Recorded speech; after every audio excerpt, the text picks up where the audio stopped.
Hello friends, welcome to சமையல் delayed. இன்னைக்கு நம்ம பார்க்க போற டிஷ் வந்து சிக்கன் ஃப்ரைட் ரைஸ். சேனலை சப்ஸ்கிரைப் பண்ணாதவங்க பண்ணுங்க. வாங்க ஃப்ரைட் ரைஸ்க்கு என்ன தேவைன்னு பார்க்கலாம். பொரிச்ச சிக்கன்,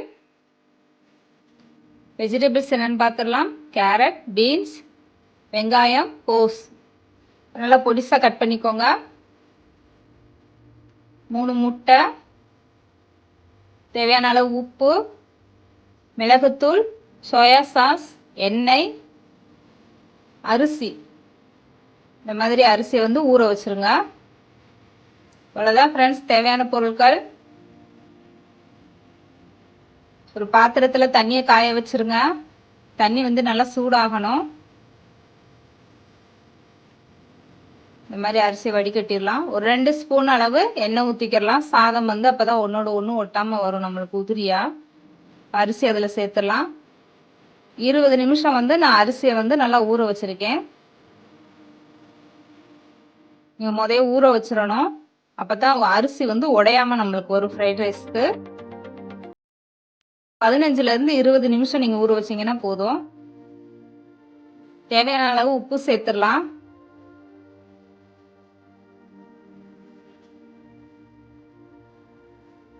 கொதி வந்துருச்சு சாதம். நல்லா கொதிக்கட்டும்.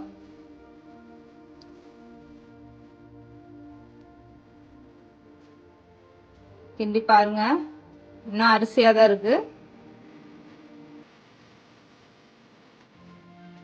தண்ணியெல்லாம் வத்திருச்சு. நம்ம எடுத்து பார்ப்போம்.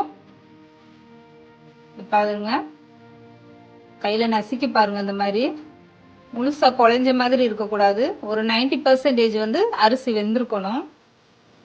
இப்போ நம்மளுக்கு சாதம் வந்து ரெடி ஆயிடுச்சு. அடுப்பு ஆஃப் பண்ணிட்டு சாதத்தை வடிச்சு விட்டுறலாம். தண்ணி வந்து வடிக்கணும். இதை பாருங்க, திரும்பி நசுக்கி காட்டுறேன். இந்த மாதிரி நம்மளுக்கு நசுங்கணும். சாதத்தை வடிச்சுட்டு இந்த மாதிரி ஒரு பாத்திரத்தில் நம்ம மாற்றிடலாம். இதை ஆற விடணும் சாதத்தை. சூடான சாதத்தில் வந்து நம்ம ஃப்ரைட் ரைஸ் செய்ய முடியாது. நல்லா ஆறிடுச்சு பாருங்க, உதிரி உதிரியாக வருது நம்மளுக்கு. இப்போ முட்டை பொரிச்சிடலாம்.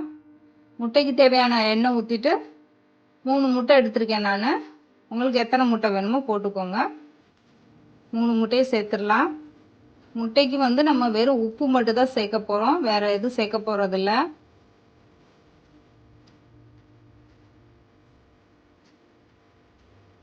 அடுப்பை குறைச்சி வச்சுட்டு ஃபுல்லாக வச்சுட்டிங்கன்னா அடி பிடிச்சிரும். பாத்திரத்தில் வந்து பிடிச்சிக்கிறோம், போட்டு சுரண்டிட்டு இருக்க மாதிரி ஆகிடும். மெதுவாக அந்த மாதிரி அடுப்பை குறைச்சி வச்சுட்டு கிண்டுங்க. தேவையான அளவு உப்பு போட்டுடலாம். இந்த மாதிரி அடுப்பை குறைச்சி வச்சே கிண்டுங்க. எடுத்ததுமே வந்து அடுப்பு ஃபுல்லாக வச்சு சமைக்கும் போது எப்போவுமே அடுப்பை வந்து ஃபுல்லாக வச்சுக்கிறாதீங்க.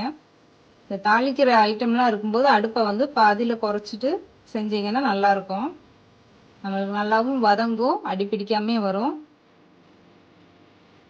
இப்போ ஃபுல்லாக வச்சுக்கலாம். பாருங்க, இந்த மாதிரி நல்லா கிண்டி விடுங்க. முட்டை வந்து ரொம்பவும் வேக வேண்டாம் நம்மளுக்கு. இந்த மாதிரி கரண்டி போட்டு கிண்டிகிட்டே இருந்தீங்கன்னா தான் உதிரி உதிரியாக நம்மளுக்கு வரும். இல்லைன்னா பெரிய பெரிய பீசஸாக இருக்கும். சாப்பிடும்போது ஃப்ரைட் ரைஸில் நல்லா இருக்காது. பாருங்க, இந்த மாதிரி கிண்டி விடுங்க.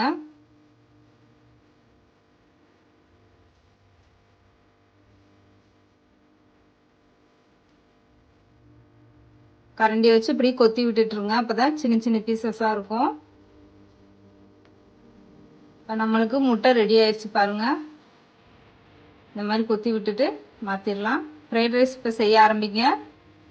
அடுப்பை பற்ற வச்சுட்டு பாத்திரம் நல்லா காயட்டும். சட்டி வந்து நல்லா காய்ஞ்சதும் எண்ணெய் ஊற்றிக்கிடலாம்.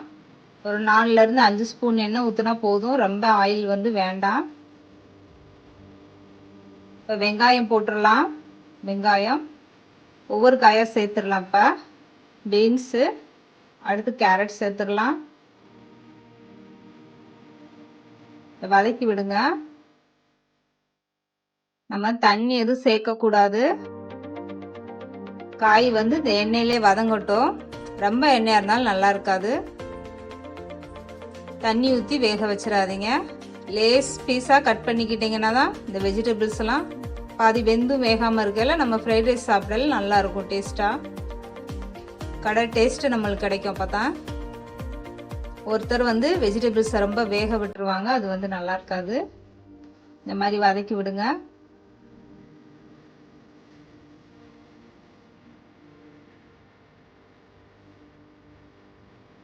அப்பக்கப்ப அந்த மாதிரி கிளறி விட்டுட்டே இருந்தீங்கன்னா தான் காய் வந்து தீஞ்சு போகாம நம்மளுக்கு வரும். பாருங்க, அரை பதம் வந்து காய் வெந்ததுன்னா போதும். லேசாக கட் பண்ணல நம்மளுக்கு 2 கிண்டி விடலே வதங்கிரும். இப்போ கோஸ் சேர்த்துடலாம். கோஸ் வந்து ஏன் ஆரம்பத்திலே நான் சேர்க்கலைன்னா அது சீக்கிரமே வதங்கக்கூடிய காய், நம்மளுக்கு இது ஃப்ரைட் ரைஸில் வந்து சாப்பிட கிடைக்காது. உப்பு சேர்த்துடலாம். வெஜிடபிள்ஸ் தேவையான உப்பு சேர்த்துடலாம். கோஸ் முதே போட்டு கிண்டிட்டிங்கன்னா நல்லா வதங்கிரும். அப்போ நம்மளுக்கு சாப்பிடும்போது அது டேஸ்ட் கொடுக்காது. அது சாப்பிடையில அந்த கடிப்படணும் கோஸு காயெல்லாம், அப்போ தான் டேஸ்டியாக இருக்கும். இப்போ நம்ம சாதத்தை போட்டுடலாம். அடுப்பை குறைச்சிட்டு போடுங்க. இந்த மாதிரி சாதங்கள் அதோட சேருங்க. அடுப்பை குறைச்சிட்டு ஃபுல்லாக வச்சுட்டு சேர்க்காதீங்க. பாருங்க, இந்த மாதிரி கரண்டியில் எடுத்து உதிர்த்து விடுங்க. நம்ம எப்பயும் கிண்டுற மாதிரி கிண்டிடக்கூடாது. இப்போ சோயா சாஸ் சேர்த்துக்கலாம். 2 ஸ்பூன்லேருந்து 3 ஸ்பூன் சேர்த்துக்கோங்க. இந்த மாதிரி உதிர்த்து விடுங்க.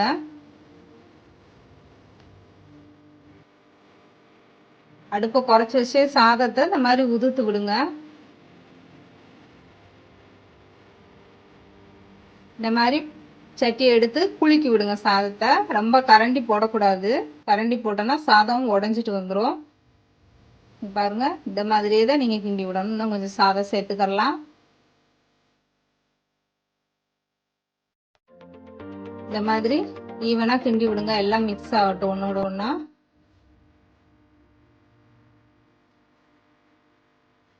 ஃப்ரைட் ரைஸ் செய்கிறது ரொம்பவே ஈஸி தான் ஃப்ரெண்ட்ஸ். நீங்கள் அந்த செய்யும்போது கொஞ்சம் பொறுமையாக அடுப்பை குறைச்சி வச்சு நீங்கள் இப்படி கிண்டி விடுறதுல தான் இருக்குது அந்த பக்குவம். நம்ம காய் வதக்குற மாதிரி கரண்டியை போட்டு கண்ட மணிக்கு கிண்டிட்டோன்னா சாதம் வந்து உடஞ்சிரும். நம்மளுக்கு கடையில் இருக்கக்கூடிய மாதிரி ஒரு ஃப்ரைட் ரைஸ் கிடைக்காது.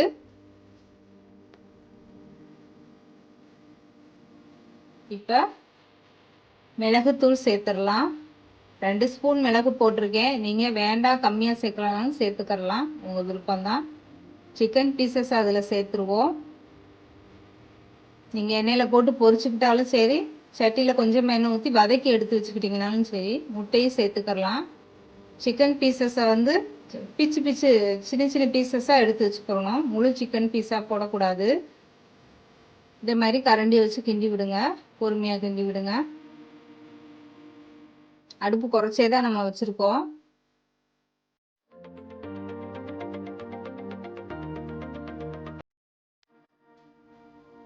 பாருங்க, எவ்வளோ உதிரியாக வந்துருச்சு பாருங்க. எவ்வளோ அழகாக வந்திருக்கு பாருங்க.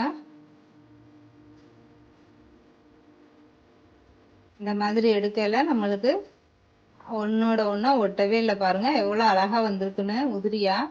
இப்போ நம்மளுக்கு சுவையான டேஸ்டியான சிக்கன் ஃப்ரைட் ரைஸ் ரெடி. ஒரு பாத்திரத்தில் சர்வ் பண்ணிடலாம். நீங்களும் செஞ்சு பாருங்கள் ஃப்ரெண்ட்ஸ். கடைக்கு போகாமே சுவையான டேஸ்டியான சிக்கன் ஃப்ரைட் ரைஸ் நீங்களும் இப்போ வீட்டில் செய்யலாம். மீண்டும் ஒரு நல்ல டிஷ்ஷோடு உங்களை சந்திக்கிறேன் ஃப்ரெண்ட்ஸ்.